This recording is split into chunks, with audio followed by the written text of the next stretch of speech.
Hello everyone, today we're going to be talking about BIM assignment number 7, which I've titled Furniture, I Hardly Know Her. This is a little bit of a different BIM assignment, mostly because it's a little bit more freeform.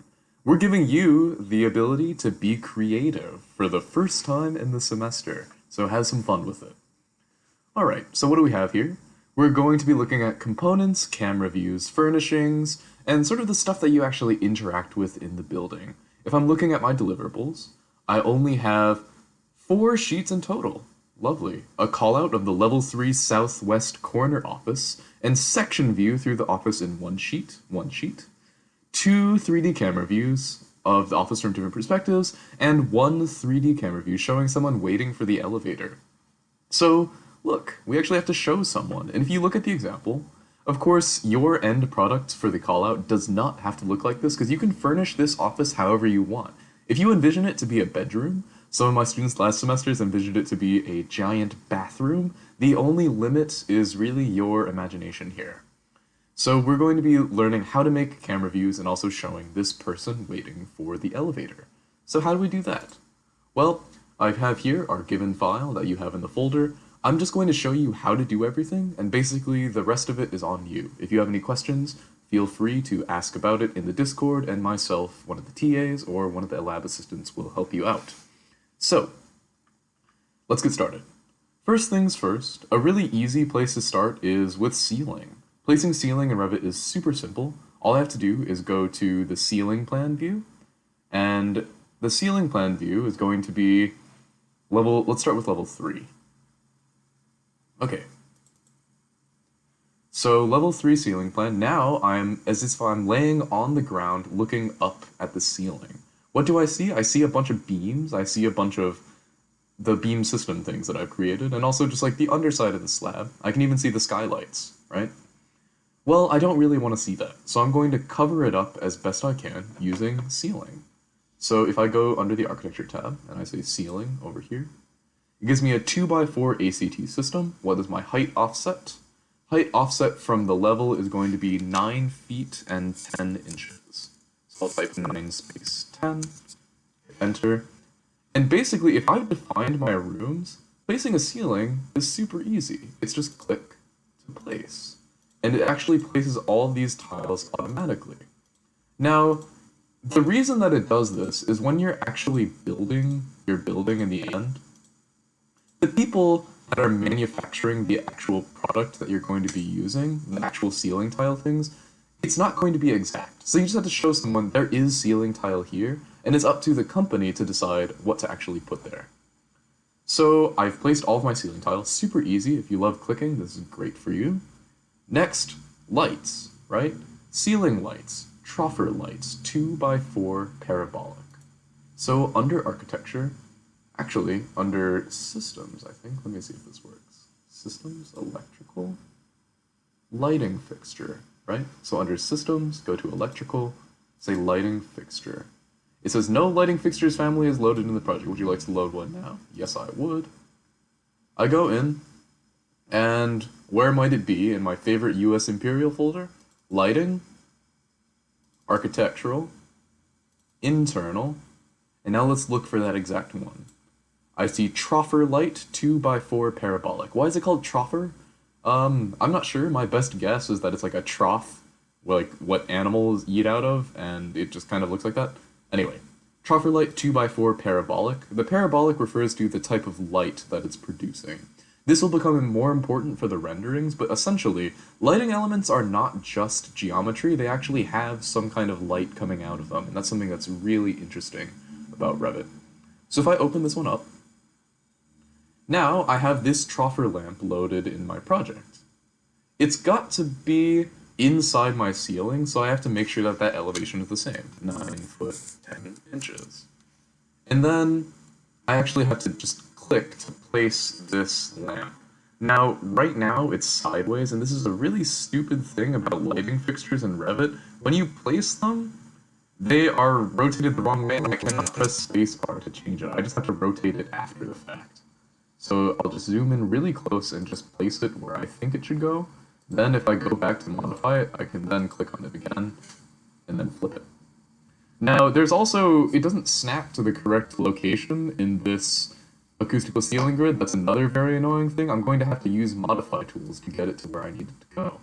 So the way modify tools work, remember, you click on the thing you want it to align to, and then the thing you want aligned, and it'll move. Similarly, the other way. So if I want to align this part of the grid with this part of my light, that would make it go over there. I actually just want it to be right in this spot. So that looks about right to me.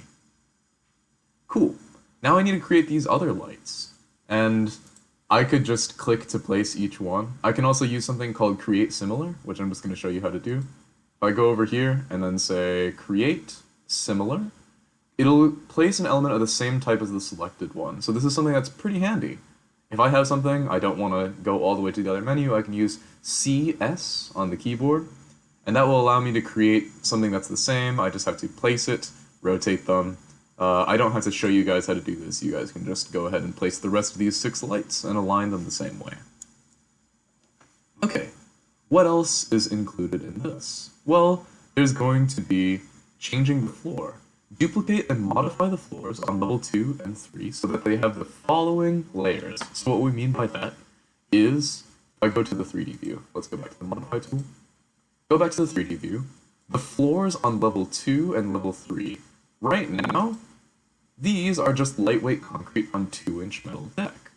But I would like to have some kind of finish on these floors. I don't want to just have people walking on bare concrete, no matter how trendy it is. Notice, actually, if I look in my 3D view, I can even see the ceiling that I just created. Ooh, that's not very good. Yeah, I can see the ceiling I created right here.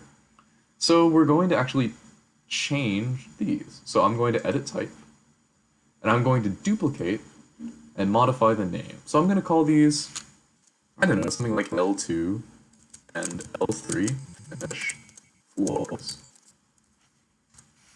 Now I'm going to edit the structure for them so that the top is going to have some kind of material finish.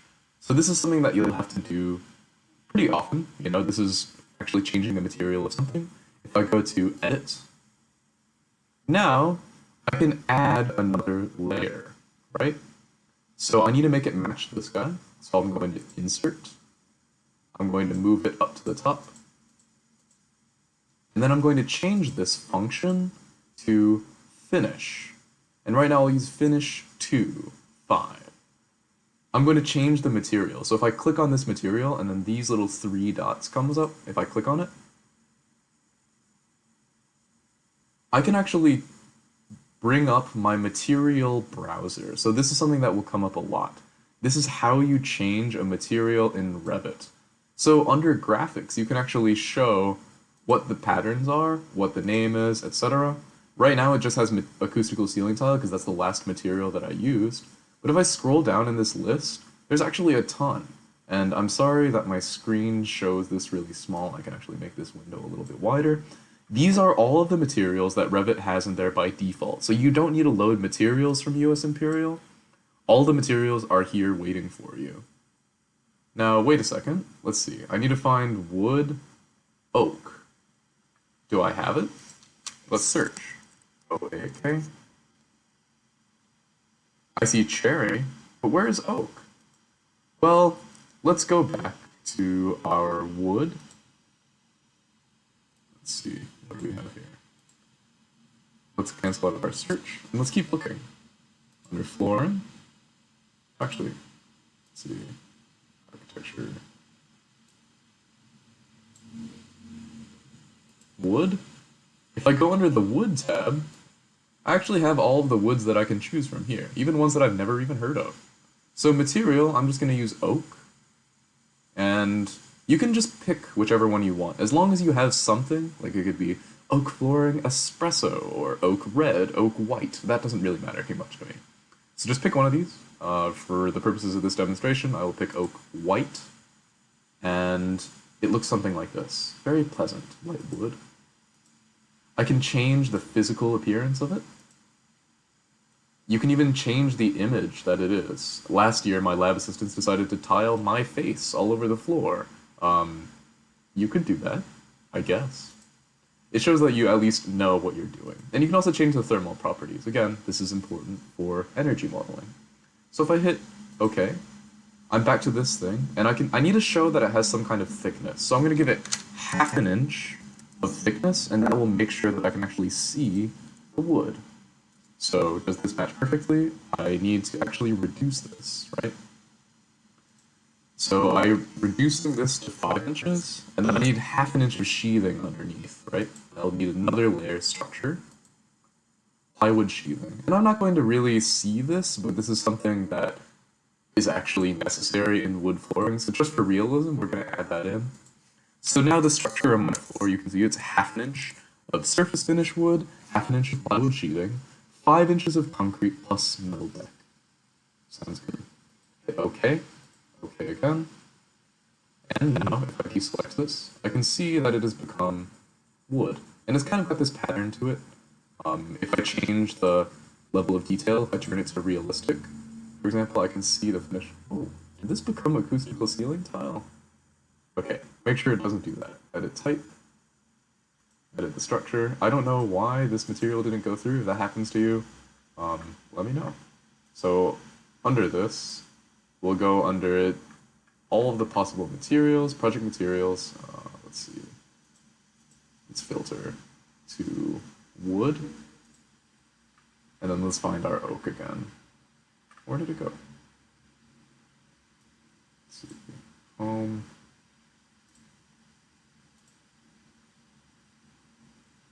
Let's just create a new material. Or is it in here? Sorry about that. Asset browser.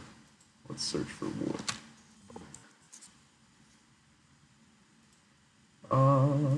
Give me a moment.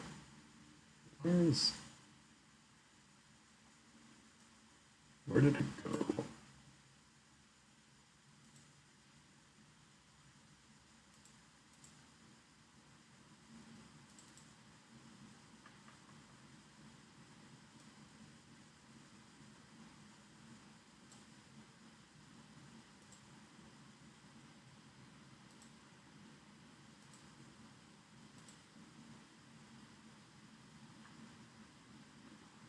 Okay, I don't know where it went. If that comes back to me later on, I will find it. But my interface is a little bit weird right now. Maybe it's over here. There we go. Okay, so click on this tab, the asset browser, and use the asset browser to find it. So the asset browser actually brings up all of the things. So I can just select wood, oak.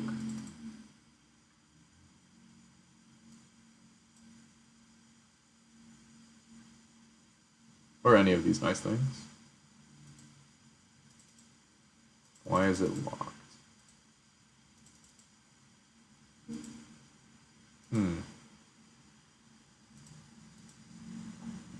Okay, well, I mean, this is as good as any. I'll just use this for now. Why is it still made out of acoustical ceiling tile?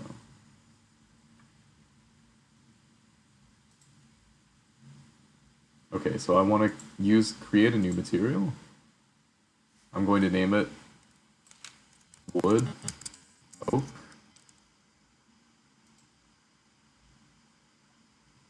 I will then use this to actually bring up the wood that I'm looking for.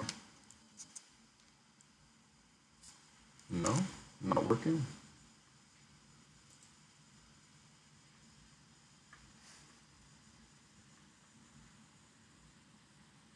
Oak, glossy. How about that? Okay. So this new thing that I just created is called wood, oak. The appearance is going to be with this wood texture. Hit OK. Confirm that it is like this. There we go. So now that is wood flooring. Sorry that took me so long. Okay. Now we're going to actually have to create carpet. And carpet is going to be used in the actual room. We can use a variable size carpet for this. So if we go to our level 3 floor plan, go back to this room, and this is where we actually start to place components. So what is a component? Well, we got a little preview of that in BIM assignment 6 with the elevators. So under architecture, there are these things called components, and they don't have a lot of geometrical elements, but it's basically everything in the project that is not like structural, right? It's kind of these are the things that we interact with, like furniture and stuff. So, I see this variable size carpet, right? Now I can just place a carpet anywhere in this room, and then because it's variable size, I can always just modify the grips. So I can always just drag it so that it's bigger. You can use it so that you can cover the entire room in carpet. So you can just move it around so that it's attached to everything. You can even change what the structure of this carpet is, what the material is. You can change office carpet to whatever you want. You can make it out of whatever material you can find in here, or you can create your own material and then find something in the asset browser. So this is how you create your own material, this little sphere with a plus. And then you can find any material that's in Revit using the asset browser and add it to your thing. So if I wanted to say, create a new material, and it's right now by default called default new material, I can just call it office carpet EL after my initials. And then I can just add some kind of material to it, any kind of appearance. So if I like, slate blue, medium blue, non-uniform soldier burgundy, it could be anything. Maybe I want mosaic gray, so right now it just says ceramic tile. But you can change it to basically anything. And that basically changes the texture of that individual carpet. Okay, then this carpet now has that texture that I defined. So that's how you place a carpet, and you can cover the entire room in carpet. The last thing I have to show you is really how to place a component and how to find them. So we talk about BIM object in Revit City, but there's actually a lot of components in Revit by default. So in my favorite folder, I will show you how it works. Let's say I want to place something in my project. I can load something, so I'll go to Insert, and then I will say Load Family. Now this is where it comes to my favorite folder in US Imperial that has all of my friends in it. It's called Entourage. Under Entourage, I have all of these different options that I can select from. RPC Beetle, it's a car. RPC Chair, it's like a basic office chair. RPC Female, RPC Male. Let's, just as an example, start importing RPC Male. What does it actually do? Well, now if I go back to my architecture and component section, I have these mildly problematic options that I can choose from. So RPC Male, Dwayne. If I place Dwayne in my building, now Dwayne is just in there. He's in level 3.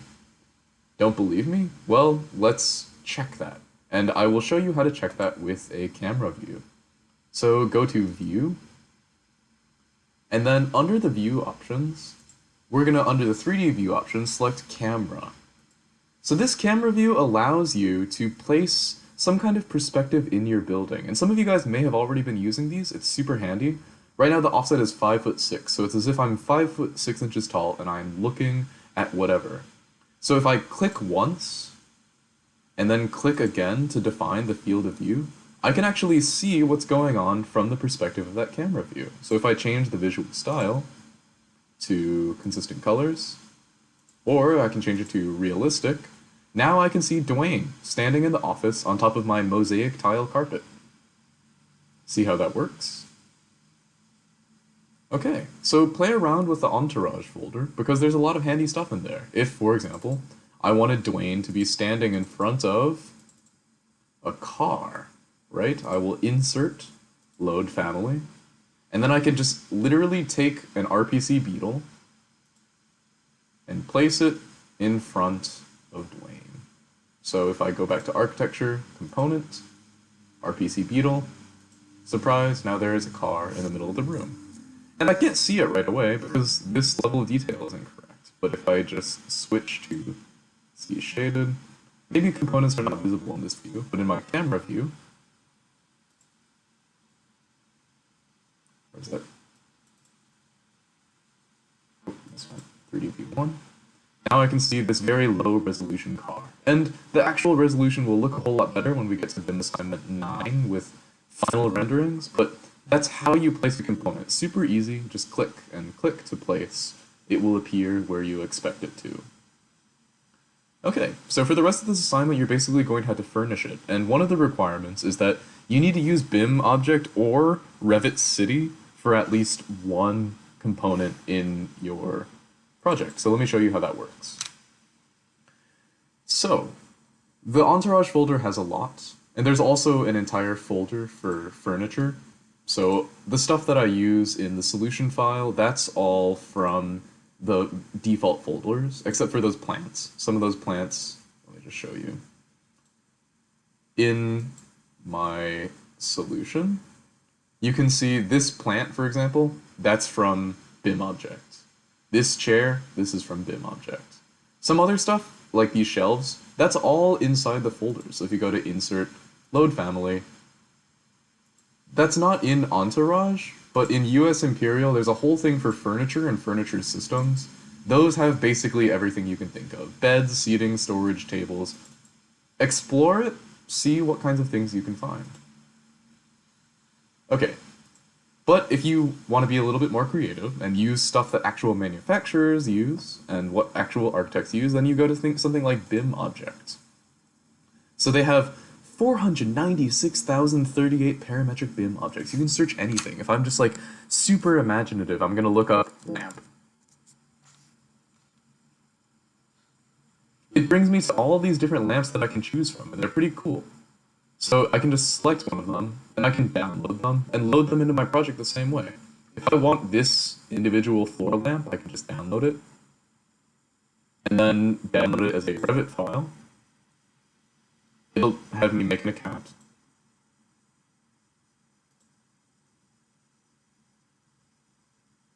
I think I already have one, so I'm going to try signing in. Oh no, okay. Well anyway, register for an account, download it from BIM object. Or, if BIM object is a little bit too fancy for you, because these things just look way too nice, you can take yourself down to Revit City, where the grass is green and the models are kind of shitty. You can look at, this is like user-generated models, so basically anything that people feel like they can just model in Revit City. I've linked both of these where you can, in the assignment, you can see basic 3D man, cool dude. That comes from Revit City. And they have a bunch of different options here that you can download into your Revit project, and you just load it in just the same way from whatever folder you download it to, just into your project. So that's basically everything you have to do for this one. You'll have to create a callout, you'll have to make your sheets. But other than that, placing camera views, very straightforward. Some things that you guys might have trouble with if you're like, man, my camera view does not go as deep as I want it to. It's probably because when you actually placed your camera view, so under View, 3D Views, oops, not this, go back to your floor plan, 3D View, Camera, the depth actually does matter. So if I'm clicking and then clicking, that extent that I just drew, that is what determines how far in my camera view I can see. So if I want to see further, I have to drag this out further. And if I want to see different angles, that field of view is defined by these blue boundaries. Okay, if you have any issues with this, feel free to send me an email, or if you want a faster response, message in the Discord, ask one of the lab assistants during office hours. That's all for this one. So good luck, guys, and hang in there.